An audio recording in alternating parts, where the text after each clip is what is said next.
Comscore नुसार आता isakal.com आहे देशातील नंबर 1 ची मराठी न्यूज वेबसाईट. प्रत्येक अपडेटसाठी isakal.com ला नक्की भेट द्या.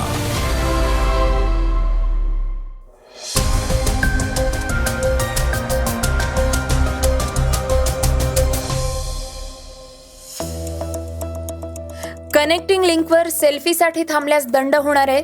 इराणनं अमेरिकेला एक नवा बहुस्तरीय प्रस्ताव पाठवलाय.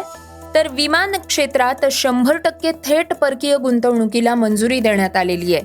अमेरिकेनं 5 तेल कंपन्यांवर निर्बंध लादले आहेत. तर शिवशाही आता खासगी विकासकांसोबत SRA प्रकल्प राबवणार आहे.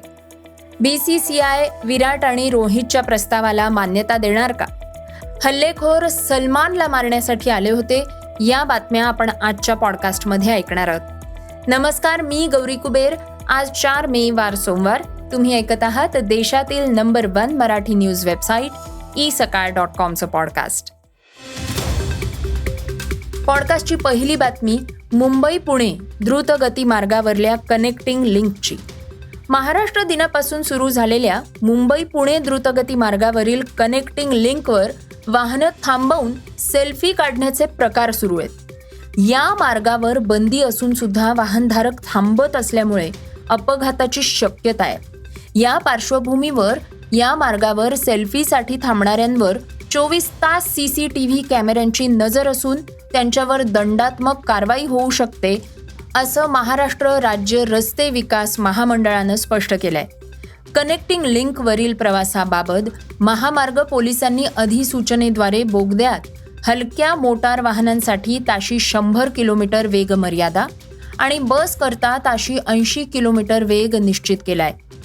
सुरक्षेच्या दृष्टीनं कनेक्टिंग लिंक प्रकल्पातील 2 बोगदे आणि 2 पुलांवर CCTVद्वारे नजर ठेवली जाणार आहे. त्यानुसार द्रुतगती मार्गावर थांबणाऱ्या गाड्यांची माहिती महामार्ग पोलिसांना दिली जाणार आहे. त्यामुळे सेल्फी, फोटो आणि रील काढणाऱ्यांवर मोठ्या दंडाची आकारणी होऊ शकते. तसंच तुमच्यासह इतरांच्या वाहनांना धोका होऊ शकतो. त्यामुळे वाहनधारकांना या मार्गावर न थांबता अखंड प्रवास करावा असं आवाहन MSRDCनं केलंय.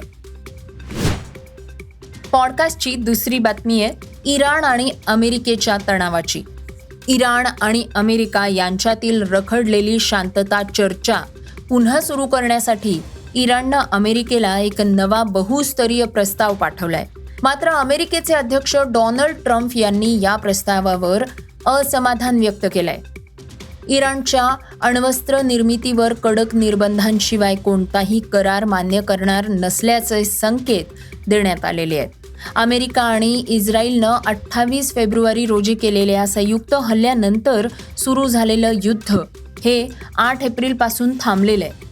ताज्या प्रस्तावानुसार इराणनं टप्प्याटप्प्यानं तणाव कमी करण्याची भूमिका मांडलेली आहे. यात तातडीनं संघर्ष व्यवस्थापन आणि अण्वस्त्र कार्यक्रमाबाबतचा दीर्घकालीन वाद हे 2 विषय स्वतंत्र ठेवण्याची मागणी करण्यात आलेली आहे. या प्रस्तावाचे 3 मुख्य भाग आहेत. पहिल्या भागात तातडीनं तणाव कमी करण्यावर भर देण्यात आलेला आहे. अमेरिकेनं आपलं लष्करी बळ कमी केलं आणि इराणच्या तेल निर्यातीवरील आर्थिक निर्बंध शिथिल केले तर इराण हॉर्मुझच्या सामुद्रधुनीतील निर्बंध कमी करण्यास तयार आहे. पॉडकास्टची तिसरी बातमी ऐकूयात विमा क्षेत्राची. केंद्र सरकारनं एक महत्त्वपूर्ण निर्णय घेतलाय जो विमा क्षेत्राचं संपूर्ण स्वरूपच बदलून टाकेल. देशाच्या विमा क्षेत्रात 100% थेट परकीय गुंतवणुकीचा मार्ग मोकळा झालेला आहे. सरकारनं स्वयंचलित मार्गानं याला मंजुरी दिलेली आहे. याचा अर्थ आता परदेशी कंपन्यांना भारताच्या विमा बाजारात गुंतवणूक करणं आणि व्यवसाय करणं खूप सोपं होणार आहे. या निर्णयामुळे केवळ बाजारात नवीन भांडवल येणार नाही तर सामान्य ग्राहकांना थेट फायदा होईल. गेल्या वर्षी डिसेंबर 2025 मध्ये संसदेनं विमा क्षेत्रातील थेट परकीय गुंतवणुकीची मर्यादा 74% वरून 100% वाढवणारे असं विधेयक मंजूर केलं होतं. आता राष्ट्रपतींच्या संमतीनंतर आणि फेब्रुवारी 2026 मधला DPIITच्या अधिसूचनेनंतर त्याचं कायद्यात रूपांतर झालंय. सर्वसामान्य माणसाच्या दृष्टिकोनातून पाहिलं तर जेव्हा परदेशी कंपन्या भारतात आपला निधी आणतील तेव्हा नवीन विमा कंपन्या बाजारात प्रवेश करतील. कंपन्या ग्राहकांना आकर्षित करण्यासाठी स्पर्धाही करतील. पॉडकास्टची चौथी बातमी ऐकूया तर तेल कंपन्यांवर निर्बंधांची. इराणकडनं कच्च्या तेलाची खरेदी केल्याचा ठपका ठेवत अमेरिकेनं चीनमधल्या 5 तेल कंपन्यांवर निर्बंध लादले आहेत. मात्र चीन सरकारनं हे निर्बंध धुडकावून लावत आपल्या कंपन्यांना संरक्षण देण्याचा निर्णय घेतलाय. अमेरिकेचं हे पाऊल आंतरराष्ट्रीय कायद्याचं उल्लंघन असल्याचं सांगत चीननं प्रथमच आपल्या ब्लॉकिंग स्टॅच्यूट या कायदेशीर तरतुदीचा वापर केलाय. चीनच्या या भूमिकेमुळे दोन्ही देशांमधील व्यापार युद्ध तीव्र होण्याची शक्यता निर्माण झालेली आहे. अमेरिकेचे हे निर्बंध संयुक्त राष्ट्रांच्या अधिकाराशिवाय लादण्यात आलेले आहेत. त्यामुळे ते आंतरराष्ट्रीय संबंधांच्या मूलभूत नियमांचं उल्लंघन करतात, असं चीननं प्रसिद्ध केलेल्या निवेदनात म्हटलंय. पॉडकास्टची 5वी बातमी आहे शिवशाही पुनर्वसन प्रकल्प लिमिटेडची. शिवशाही पुनर्वसन प्रकल्प लिमिटेड ही राज्य सरकारच्या मालकीची कंपनी आता खासगी विकासकांसोबत झोपडपट्टी पुनर्वसन प्रकल्प राबवणार आहे. कंपनीच्या नुकत्याच झालेल्या संचालक मंडळाच्या बैठकीत खासगी विकासक आणि शिवशाही पुनर्वसन प्रकल्प यांच्यात विशेष संयुक्त उपक्रम राबवण्यास मंजुरी देण्यात आली.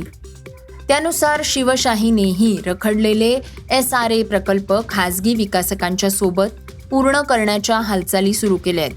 त्यामुळे शिवशाही बरोबरच खासगी विकासकांना लाभ होणार असून रखडलेले SRA प्रकल्प मार्गी लागू शकतील.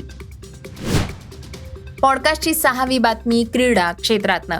IPLमध्ये 2023 साली इम्पॅक्ट प्लेयर नियम लागू करण्यात आला होता. स्पर्धेची उत्कंठा वाढवण्यासाठी हा नियम आणण्यात आला होता, परंतु खेळाडू आणि तज्ज्ञांकडनं वेळोवेळी यावर टीका झालेली आहे. इम्पॅक्ट प्लेयर नियमानुसार प्रत्येक संघ सामन्यादरम्यान एका खेळाडूला बदलू शकतो. यामुळे संघांना सामन्याच्या परिस्थितीनुसार आपली फलंदाजी किंवा गोलंदाजी मजबूत करता येते. BCCIनं आता या नियमावर एक मोठं निवेदन जारी केलंय. पॉडकास्टची शेवटची बातमी ऐकूयात सलमान खानची. जवळपास 2 वर्षांपूर्वी सलमान खानच्या मुंबईतल्या गॅलेक्सी अपार्टमेंट्स या निवासस्थानी गोळीबार झाला होता. आता सलमान खानच्या वैयक्तिक अंगरक्षकानं या प्रकरणात मुंबईतील विशेष न्यायालयात साक्ष दिली आहे. आपल्या जबाबात अंगरक्षकानं असं म्हटलंय की हा हल्ला सलमान खानची हत्या करण्याचा प्रयत्न होता. सलमान खान गोळीबार प्रकरणाची सुनावणी गेल्या महिन्यात सुरू झाली. अभिनेत्याच्या अंगरक्षकानं पहिला साक्षीदार म्हणून आपला जबाब नोंदवलाय. हे होतं isakal.comचं पॉडकास्ट, अर्थात सकाळचं पॉडकास्ट. हे पॉडकास्ट तुम्हाला कसं वाटलं आम्हाला नक्की कळवा. याला रेटिंग द्या आणि इतरांना सुद्धा रेकमेंड करा. तर आपण आता उद्या पुन्हा भेटूयात. धन्यवाद. Script and research Vrushal Karmarkar.